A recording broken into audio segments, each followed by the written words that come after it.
In this video, I will show you how to replace the engine air filter in a Chevy Silverado. First, open the hood by pulling the lock located in the driver's cab. Then, open the hood by moving the security mechanism to the right. You will find the engine air filter inside this compartment located on the right side of the engine. This compartment is secured by 3 screws located on each side of the cover. Here,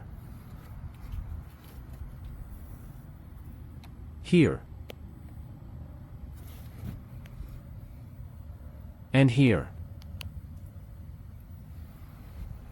You need a 5/16 socket to unscrew each screw.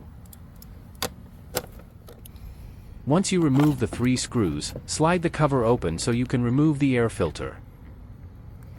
And finally, this is how you can replace the engine air filter in an easy and simple way. Thanks for watching this video.